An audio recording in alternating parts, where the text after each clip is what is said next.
మర్చిపోకూడని కొన్ని సంగతులు ఉన్నాయి, మర్చిపోవాల్సినవి కొన్ని సంగతులు ఉన్నాయి, మర్చిపోవాల్సినవి కొన్ని ఉన్నాయి.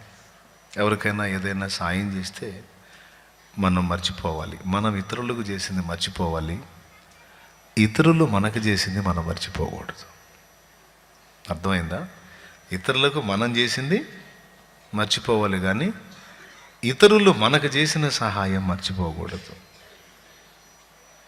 మేలుకు ప్రతిగా మేలు చేయాల్సిందే. స్తోత్రం. కీడు చేసిన వాడికి కూడా మేలు చేసేవాడే క్రైస్తవుడు. అట్లాంటిది మేలు చేసిన వాడిని మర్చిపోతే, కృతజ్ఞతను విస్మరిస్తే ఆ కుక్క కన్నా హీనుడు. ఇది ఫస్ట్ గుర్తుపెట్టుకోవాల్సింది. మనుషుల విషయంలో కాదు, ముఖ్యంగా నంబర్ 1 దేవుని విషయంలో మనం ఈ సంగతిని మర్చిపోకూడదు ప్రియులారా. అర్థమైందా?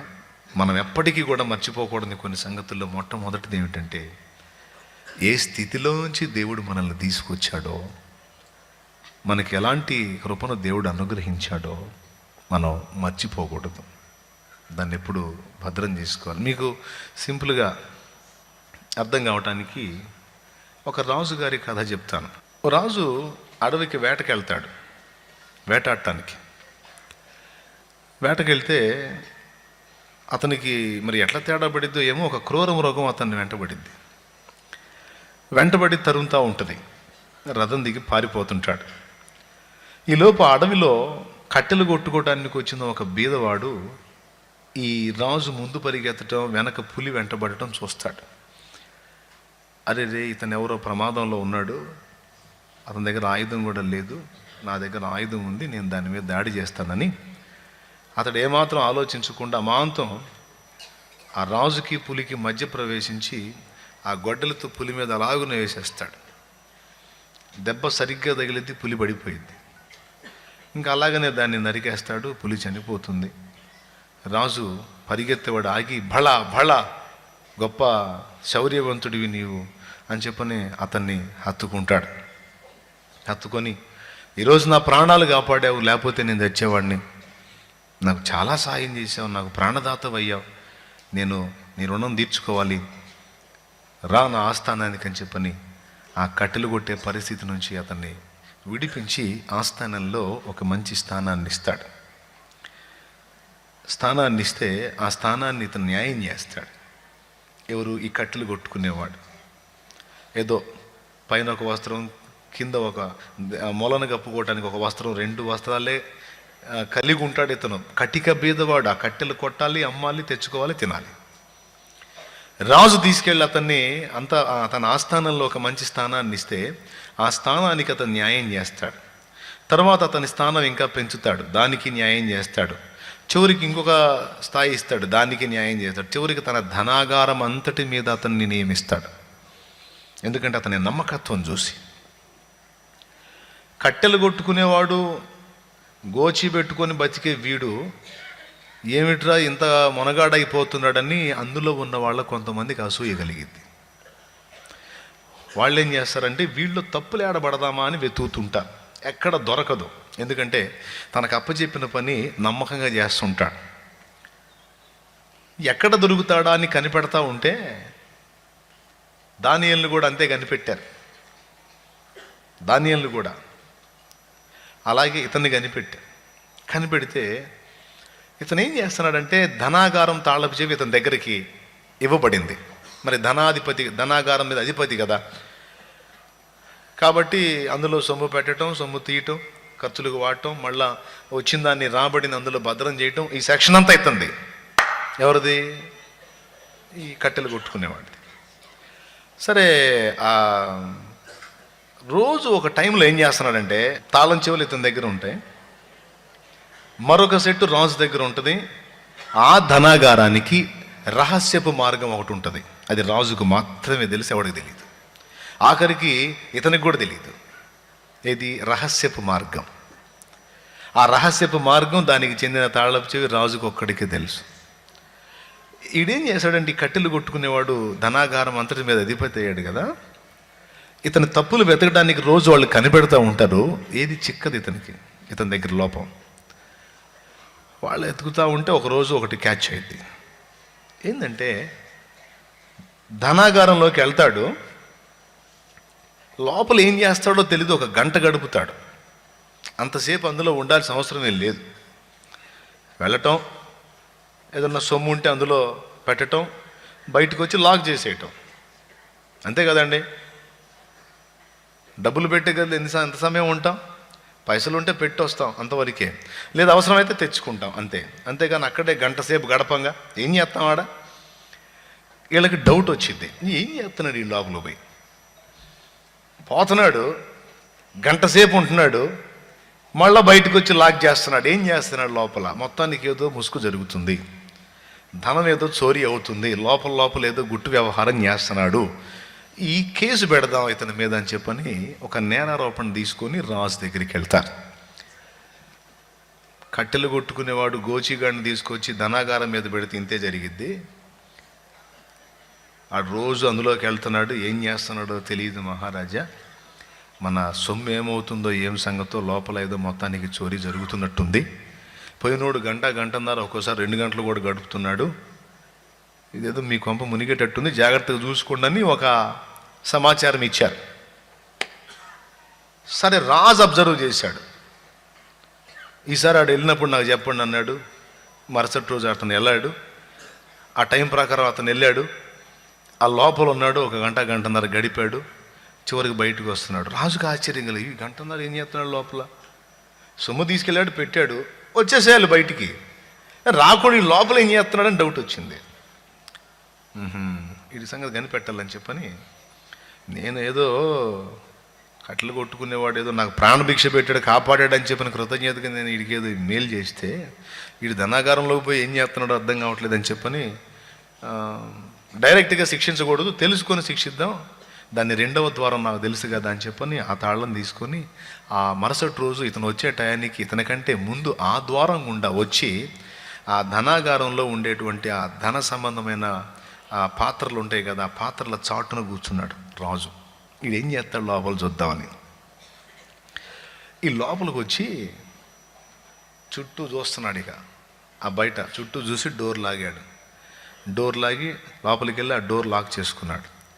లాక్ చేసుకుని లోపల మళ్ళా చుట్టూ అబ్జర్వ్ చేశాడు. ఏం సప్పుడు లేదు, రైట్. ఇంకప్పుడు ఒక బాక్స్ దగ్గరికి వెళ్ళాడు, పెట్టె దగ్గరికి వెళ్ళి తన ఒంటి మీద బట్టలు ఇప్పుతున్నాడు. పెట్టె దగ్గరికి వెళ్ళి తనకి మరి ధనాగారం అంతటి మీద అధిపతి అంటే దానికి తగ్గ వస్త్రాలు ఉంటాయిగా, విలువైన వస్త్రాలు ఉంటాయి కదా, ఆ వస్త్రాలను ఇప్పేస్తున్నాడు. ఈడేందిరా బట్టలు ఇప్పుతున్నాడు అని చెప్పిన అతను ఆ చాటుగా చూస్తున్నాడు. బట్టలు శుభ్రంగా ఇప్పేసి ఆ పెట్టె ఓపెన్ చేశాడు. పెట్టె ఓపెన్ చేస్తే అతను అడవికి వెళ్ళి కట్టెలు కొట్టుకునేటప్పుడు ఏ బట్టలైతే వేసుకునేవాడో ఆ బట్టలు అందులో ఉన్నాయి. ఆ బట్టలు తీసి 5 అడుక్కుంటున్నాడు. ఆ పైన వేసుకునేది, ఆ మొల చుట్టూ కట్టుకొని అందులో నుంచి ఆ పాత గొడ్డలు తీసుకొని, ఏదో ఆ కట్టెలు కొట్టేటప్పుడు వాడాడే గొడ్డలి అది భుజాన్ని పెట్టుకొని ఇక అటు ఇటు తిరుగుతున్నాడు. ఇంకేం చేయట్లే. రాజుకు ఆశ్చర్యం కలిగింది. ఈయన్ని నేను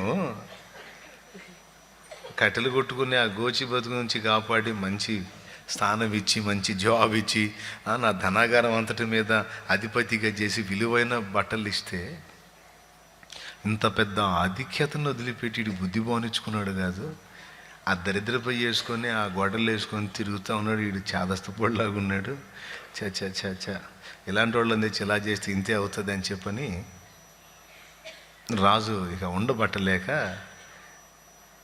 ఎంతసేపు తిరుగుతాడో చూశాడు. ఈ 1.5 గంట తిరిగాడు. తిరిగి మళ్ళా ఈ ఓడదీసి అవి వేసుకొని లోపల ఈ సర్దుతున్నాడు భద్రంగా, ఏదో అమూల్యమైన ఆభరణాలలాగా సర్దుతూ ఉంటే రాజుకు మండిపోయి, ఏంటయ్యా నువ్వు చేసేదని లేచాడు. మహారాజా మీరా అంతా చూసేశారా అన్నాడు. అంతా చూసేది ఏంది, అంతా చూసేనేంది, నువ్వు చేసే పని ఏంది, పిచ్చి పని. ఏదో నీకు ఆ దరిద్ర బ్రతుకు తీసేసి నేను మంచి జీవితం ఇస్తుంది. ఇంత మంచి జీవితాన్ని నువ్వు ఆనందించకుండా ఆ దరిద్ర బ్రతుకునే నువ్వు కోరుకుంటున్నాను నాకు అర్థమైపోయింది. మళ్ళా నువ్వు ఆ పాత గిలింద బట్టలు ధరించే అవసరం ఏముంది? నీకు అందులోనే మజా ఉందా? అయితే నాకు చెప్పేది ఉండే, పంపించేద్దును. నీకు ఇచ్చిన ఆధిక్యతను పక్కన పెట్టేసి నువ్వు చేసే పని ఏమిటని చెప్పని మహారాజు అడిగాడు. అప్పుడు అతను సమాధానం చెప్పాడు, రాజా, ఈ విషయంలో మిమ్మల్ని ఏదన్నా అభ్యంతరపరిస్తే నన్ను క్షమించండి. ఇలాగూ నేను ఎందుకు చేస్తున్నాను అని అడిగారు కదా, మీ క్షేమం కోసమే, మీ మంచి కోసమే నేను ఈ పని చేస్తున్నాను అన్నాడు అతను. అంటే నా మంచి కోసమా? నా మంచి కోసం నువ్వు ఈ గోచిలు పెట్టి తిరగాలంటే నువ్వు అట్లా తిరిగితే నాకు వచ్చే మంచి ఏంటి అని అడిగాడు. ఏం లేదు మహారాజా, మనిషి తన గతాన్ని గుర్తుపెట్టుకున్నంత వరకు కృతజ్ఞత కలిగి ఉంటాడు. గతాన్ని ఎప్పుడైతే మర్చిపోతాడో వాడు కృతజ్ఞతాహీనుడవుతాడు. నేను కృతజ్ఞత కలిగి ఉన్నంత వరకు నీకు ఈ ధనాగారానికి భద్రత. నేను కృతజ్ఞతాహీనుడయ్యాను అనుకో, నీకు నువ్వు నాకు అప్పచెప్పిన ఈ బాధ్యతకు రెండింటికి నష్టం కలిగింది. కాబట్టి నేనేం చేస్తున్నానో తెలుసా, రోజులో ఒక్కసారైనా నా గత స్థితిని గుర్తు చేసుకుంటున్నా. అంటే ఏ స్థితిలో నుంచి నన్ను మహారాజు తీసుకొచ్చి ఈ స్థితిలో పెట్టాడో, ఈరోజు నేను ఈ విలువైనవి ధరిస్తున్నాను, ఇదంతా కలిగి ఉన్నాను అంటే ఇది నా యజమానుడి పుణ్యం, ఆయన నాకు చేసిన సహాయం. ఒకవేళ ఆయన నాకు ఇది చెయ్యకపోతే నా గతి ఇదే కదా, నా గతి ఇదే కదా.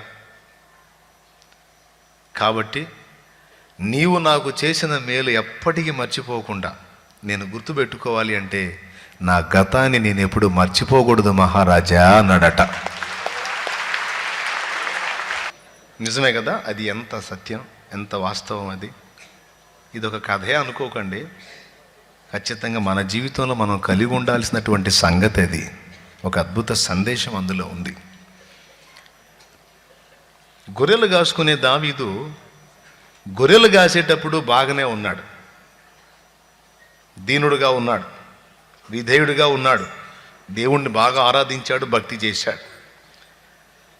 దేవుడు ఆయన ఆశీర్వదించి ఇశ్రాయేలు మొత్తంలో కూడా ఇంత మంచోడు లేడని అతన్ని రాజును చేశాడు. రాజును చేసినప్పుడు ఆ తొలి రోజుల్లో ఆ దరిద్రగొట్టు జీవితం తన జ్ఞాపకాల్లో ఉన్నంత వరకు రోజుకు 3 సార్లు ప్రార్థించాడు, 7 సార్లు స్తుతించాడు. ఇక దేవుడే లోకంగా ఉన్నాడు రాజు అయినా కూడా. ఏంది యూదుల ఆచారం ప్రకారం 7 సార్లు స్తుతించాడు, 3 సార్లు ప్రార్థించాడు, దేవుణ్ణి గౌరవించాడు, దేవుడే లోకంగా బతికాడు. కానీ సంవత్సరాలు గడిచే కొద్దీ గొర్రెలు కాసేవాడు ఇప్పుడు మనగాడయ్యాడు. వాళ్ళ చేత వీళ్ళ చేత చీచా అనిపించుకునేవాడు ఇప్పుడు అందరి చేత ప్రశంసలు పొందుతున్నాడు. ఏమండి, ఎండకెండి వానకు తడిసేవాడు హంసతూలిక తల్పాల మీద పొరలాడుతున్నాడు హాయిగా. మంచి లైఫ్ వచ్చింది. క్షణక్షణం ప్రాణభయంతో బ్రతికేవాడు క్రూర మృగాలు, సింహాలు, ఎలుగుబంట్లు, పులులు, రకరకాల జంతువులు, తోడేళ్ళు, కాపర్లకు మరి ప్రమాదం కదా, విషసర్పాలు, ఎక్కడ ఏం జరిగిద్దో తెలియని పరిస్థితుల్లో ప్రాణభయం. ఆ ప్రాణభయంతో దేవుణ్ణి సన్నుతించుకుంటూ ఎండకెండి వానకు తడిసిన పరిస్థితి నుంచి ఈరోజు విడుదల పొంది తనకేమి ఈగ కూడా వాలకుండా చుట్టూ సెక్యూరిటీ, భద్రత.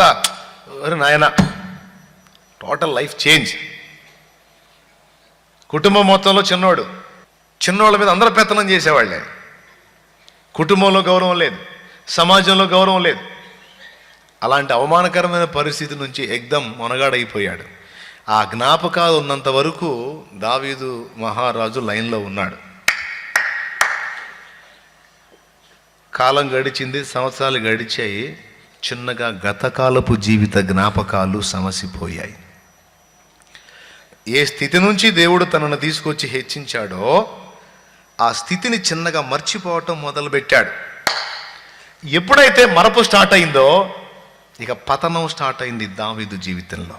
చివరికి ఏ పరిస్థితికి వెళ్ళాడంటే, దేవుని వాక్యాన్ని దేవారాత్రం ధ్యానించినటువంటి దావీదే నిన్ను వల్ల నీ పొరుగువాన్ని ప్రేమించాలి, నీ పొరుగువాన్ని ఏది ఆశించకూడదు అని చెప్పని ఎదుటి వాళ్ళకు నీతి పన్నాలు చెప్పిన దావీదే పొరుగువాని భార్యను ఆశించి, ఒక నీతిమంతుడు తన కోసం నిలువునా ప్రాణం పెట్టేంత సమర్పణ కలిగినటువంటి ఊరియా భార్య అయిన బెత్షెబా యందు ఆసక్తి కలిగిన వాడై ఆమె స్నానము చేయుచుండగా చూచి తనది కాదని తెలిసి కూడా తెప్పించి ఆమెతో పాపము చేశాడు.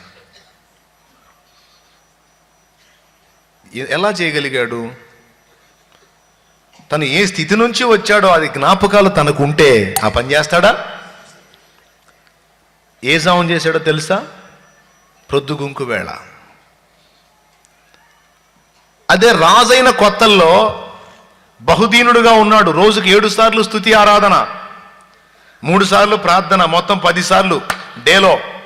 రాజ్య పరిపాలన ఎక్సెట్రా అంతా కొంచెం టైము, మిగిలిన సమయం అంతా దేవుడికే గడిపిన దావీదు ఇప్పుడు పొద్దుగుంకు వేళ మిద్దె మీద తిరుగుతున్నాడు. రాజులు యుద్ధమునకు పోవలసినటువంటి వసంతకాలంలో యుద్ధానికి సైన్యాన్ని పంపించి ఈయన మాత్రం ఇంటికాడ నగరు మిద్దె మీదకి ఎక్కి తిరుగుతున్నాడు ప్రొద్దుగుంకు వేళ.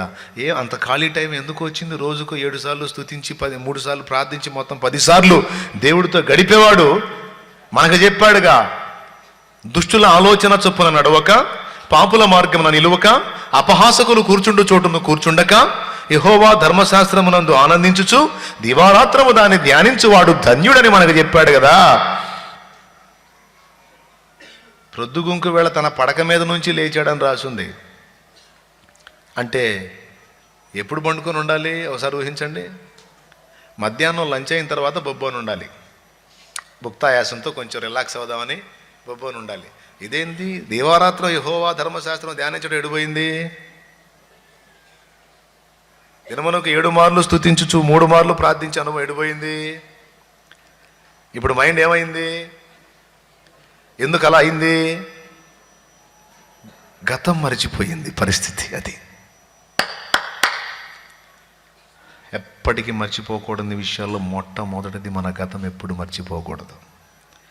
ఎంత హీన స్థితి నుంచి దేవుడు మనల్ని తీసుకొచ్చి ఈరోజు నెమ్మది గల జీవితాన్ని మనకి ఇచ్చాడో మర్చిపోకూడదు.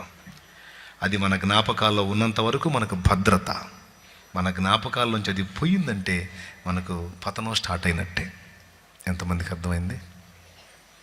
ఏం స్టార్ట్ అయినట్టు? పతనం స్టార్ట్ అయినట్టే. మధ్యాహ్నం వండుకున్నాడు, పొద్దుగుంకు మాటలు లేచాడు. అంటే వాక్య ధ్యానం లేదు, ప్రార్థన స్తుతి ఆరాధన ఏమీ లేదు. తిన్నాడు, నిద్రపోయాడు, సాయంత్రం లేచినోడు అరే ఇదేంటి?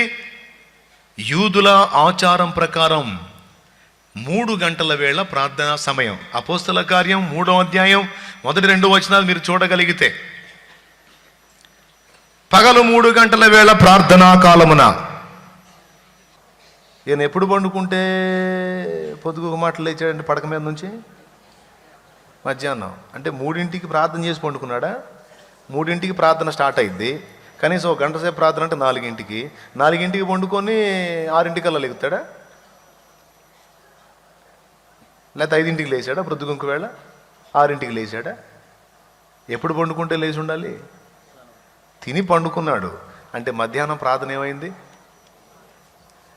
ఆ రోజు చేసేదేగా. మనకు దేవుడు చేసిన వేలికి చాలా చేసేవాళ్ళే, హల్లెలూయా స్తోత్రం అనుకున్నాడు. ఏమో శుభ్రంగా తిని నిద్రపోయాడు. అంటే జ్ఞాపకాల్లో ఉన్నంత వరకు మనిషి క్షేమంగానే ఉన్నాడు, కానీ అది ఎప్పుడైతే మరచిపోవటం మొదలుపెట్టాడో ఇక స్టార్ట్ అయింది. చివరికి పగటి ప్రార్థనా సమయంలో కూడా నిద్రపోవటం మొదలుపెట్టాడు. నిద్రపోవటం మొదలుపెట్టి ప్రొద్దుగుంకు మాటలు లేచి, అమ్మో ఏంది ఇంత పొద్దుపోయింది, ఏంది ఇంత దయ్యపు నిద్రపోయానేది, చి ప్రార్థనా సమయం పోగొట్టుకున్నానని అప్పుడన్నా పరిగెత్తాడా తండ్రి అని చెప్పని మోకాళ్ళ మీదకి? ఈ ఒక్కరోజేగా నేను ప్రార్థన మిస్ అయింది, ఏమైందిలే.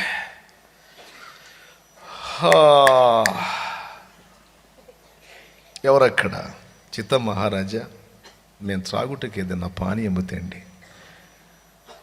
హాయిగా తాగుతా, ఒళ్ళు విరుచుకుంటా, ఆవులించుకుంటా ఆ మిద్దె మీద తిరుగుతూ ఉంటే, ఆ మిద్దెగా పక్కన ఆ కింద అంతస్తులో ఉంటాడు, ఆ కింద ఒక సామాన్య సైనికుడు ఇల్లు. ఆ ఇంట్లో ఒక బాత్రూమ్.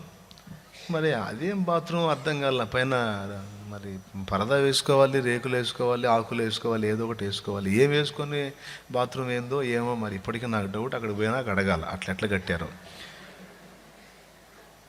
లేకపోతే ఏమైనా గాలి దుమారం వచ్చి పోయినాయి, ఆ పైన వేసినాయి తెలియదు. మొత్తానికి ఆ ఓపెన్ బాత్రూంలో ఆమె స్నానం చేస్తుంది. మనవాడు చూశాడు, తేడా జరిగింది.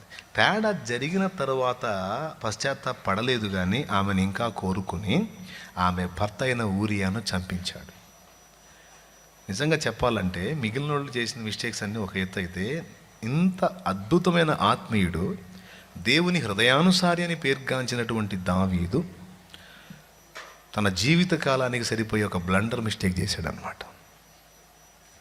ఎంత ప్రమాదకరమైన పాపం అంటే, ఒక నీతిమంతుని, నిరపరాధిని చంపించాడు.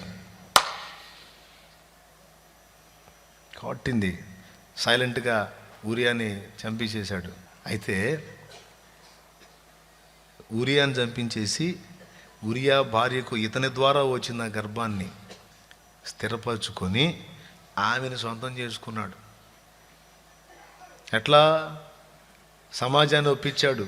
నా సైనికుడైన ఊరియా నీతిమంతుడు, పాపం అతను చనిపోయాడు, మన కోసం అతను అసువులు బాశాడు, అతని భార్య అభాగ్యురాలు, పాప ఈ దీనురాలు అన్యాయం అయిపోతుంది, మరి మహారాజుగా నేను ఈమెను చూసి మరి న్యాయం చేయకుండా ఉండలేను, కాబట్టి ఊరియా లేని ఈమె విధవరాలుగా ఉండటం నాకు ఇష్టం, నేను ఈమెను స్వీకరిస్తున్నాను అంటే జనం అనుకున్నారు, అబ్బా మహారాజు ఎంత దయగలవాడు, ఆమెకు లైఫే లేదనుకుంటే లైఫ్ ఇచ్చాడు బా అని. మంచి సుబుద్ధి కలిగిన రాజైన దావీదుకి జయం, దావీదుకి జయం, దావీదుకి జయం. మనసులో ఫీలింగ్ మొత్తం బకరాలు అయ్యారు కదరా, మొత్తం బకరాలు అయిపోయారు కదరా మనసులో. చక్కగా అందరి ఎదుట సొంతం చేసేసుకున్నాడు. కేసు మాఫీ అయిపోయింది, సూపర్ సక్సెస్ అనుకున్నాడు. అయిపోయింది. తర్వాత నాతాన్ వచ్చాడు. మనవాడు పర్సనల్గా ఉన్నప్పుడు నాతాన్ వచ్చాడు. నాతాన్ వచ్చాడని చెప్తే, ప్రవక్త గారు రమ్మను. కూర్చున్నాడు సింహాసనం మీద. రండి నాతాన్ ప్రవక్త గారు రండి. దావీదు మహారాజా వందనాలు. వందనాలండి, బాగున్నారా? చిన్న సమస్య ఒకటి వచ్చింది, నువ్వు కొంచెం చెప్తావని నీ దగ్గరకు వచ్చాను అని ఒక కథ చెప్తాడు. ధనవంతుడు ఉన్నాడు, వాడికి విస్తారమైన గొర్రెలు ఉన్నాయి. దరిద్రుడు ఒకడు ఉన్నాడు, వాడికి ఒకటే గొర్రె ఉంది. ధనవంతుడి ఇంటికి త్రోవన పోయేవాడు ఎవడో వచ్చాడు. వచ్చిన వాడికి విందు చేసి పెట్టాలనుకున్నాడు. అందుకని తన గొర్రెల్లో తీసుకోకుండా పక్కవాడు కన్నబిడ్డలాగా పెంచుకుంటున్నా గొర్రె పిల్లని తీసుకొని వధించి ఆ వచ్చినవాడు త్రోవన వచ్చేవాడికి పెట్టి పంపించాడు. అనేం చేయాల అన్నాడు. నా రాజ్యంలో అలాంటి నీచుడా, వాడిని నాకు చెప్పు, వాడెవడో వేసేస్తానన్నాడు. ఒకదానికి ప్రతిగా 4 ఇవ్వాలి, అన్ని ఇవ్వాలి, ఇన్ని ఇవ్వాలని న్యాయపన్నాలు మాట్లాడుతున్నాడు. మహారౌద్రంతో సింహాసనం నుంచి లేచేవాడు ఉన్నాడు అలాంటోడు నా రాజ్యంలో అంటే, ఆగు దావీదు మహారాజా ఆగు. వాడిని ఏం చేయాలి? వాడిని ఏం చేసినా తప్పు లేదు, వాడికి ఉన్నాయిగా. లేకపోతే నువ్వు అనుకోవచ్చు వాడికి ఉన్నాయిగా, సమృద్ధి పెట్టుకొని బీదవాడిది ఎందుకు ఆశించాడు? ఇంతకెవరు వాడు? ఎవరా? ఎవరు? నువ్వే అన్నాడు. నువ్వే దావీదు, రాజైన దావీదు. ఇశ్రాయేల్లో దేవుడు లేడనుకున్నావా? గొర్రెల దొడ్డిలో గొర్రెలు కాచుకుంటూ బ్రతుకుతున్న నిన్ను తీసుకొచ్చి ఇశ్రాయేలు మీద రాజుగా చేసింది నేను కాదా? నీవు చేసిన పని లోకం చూడలేదనుకున్నావు, నేను చూడలేదా? నువ్వు కృతజ్ఞతాహీనంగా ప్రవర్తించావు. ఒక నీతిమంతుని నిరపరాధి రక్తమును మూటగట్టుకున్నావు.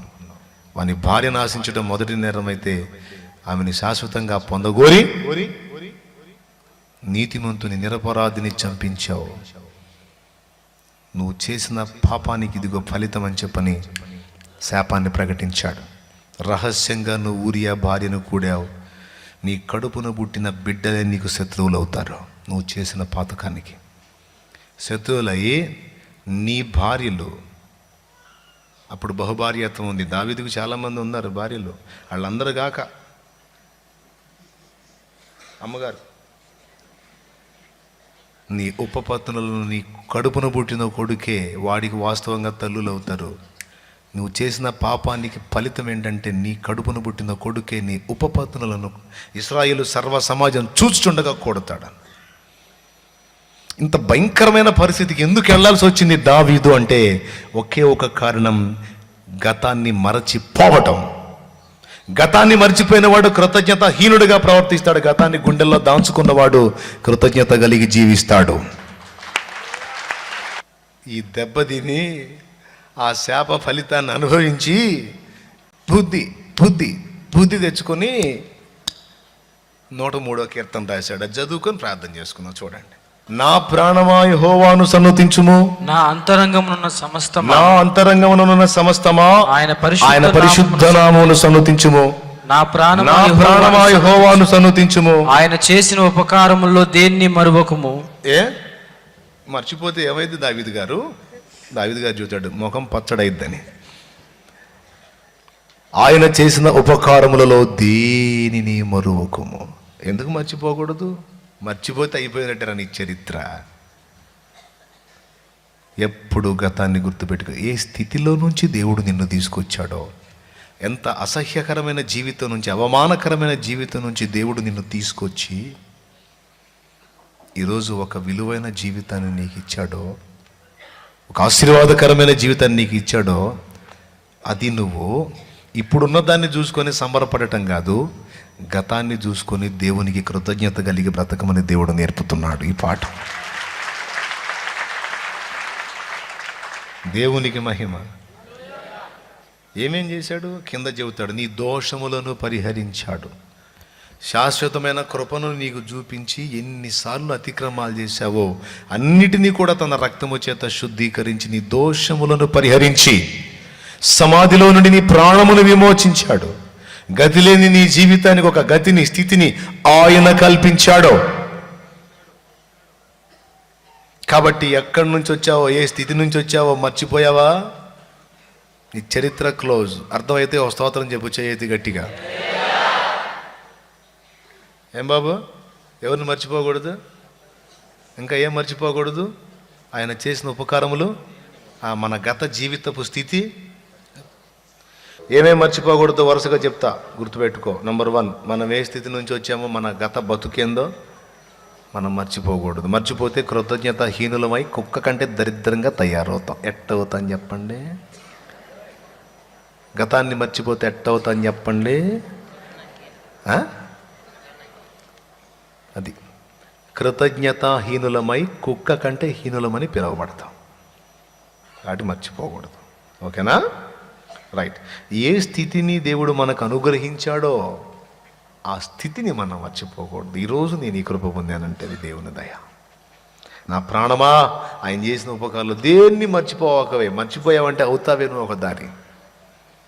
2, 3, ఏ లక్ష్యంతో మనం ఆయన దగ్గరకు వచ్చామో, ఏ గురి కలిగి మనం ప్రయాణం చేస్తున్నామో ఆ గురి మర్చిపోకూడదు. ఏంటా గురి? ఆయన రాజ్యము చేరు పర్యంతము నేను ఆ దృష్టిని మార్చుకోకూడదు. నా లక్ష్యం ఈ లోకం కాదు, ఆ లోకము నా లక్ష్యం. నా దృష్టి, నా దర్శనం, నా విజన్, నా భారం అది ఎక్కడ? ఆయనే రాజుగా ఉండి సింహాసనానికి పాలించే ఆ తేజో రాజ్యమును నేను చేరాలి. హల్లెలూయా. ఇశ్రాయేలు ఏ దర్శనంతో ఐగుప్తు నుంచి కనానుకు బయలుదేరారో అదేవిధంగా ఈ లోకమన ఐగుప్తు నుంచి మనం పరమ కనాను అనే దానికి బయలుదేరాం. ఆ లక్ష్యం మర్చిపోకూడదు. కొంతమంది ఏం చేస్తారు తెలుసా? నాగటి మీద చెయ్యి పెట్టి మళ్ళా వెనక్కి చూస్తారు. నాగటి మీద చేయి పెట్టి వెనక్కి చూస్తారు. మళ్ళా లోతు భార్య లోకాన్ని ఆశించి నాశనమైనట్టు మళ్ళా కొంతకాలం దేవునితో నడిచి మళ్ళా లోకాన్ని ఆశించి పరలోకం పోగొట్టుకునే అర్భకురాళ్ళు ఉన్నారు. దేవుడు ఏ స్థితి నుంచి తెచ్చాడు ఆ స్థితి మర్చిపోకూడదు. ఏ స్థితి ఇచ్చాడు అది మర్చిపోకూడదు. ఏ గురిని మనకు చూపించి దానికోసం పరిగెత్తమని చెప్పాడో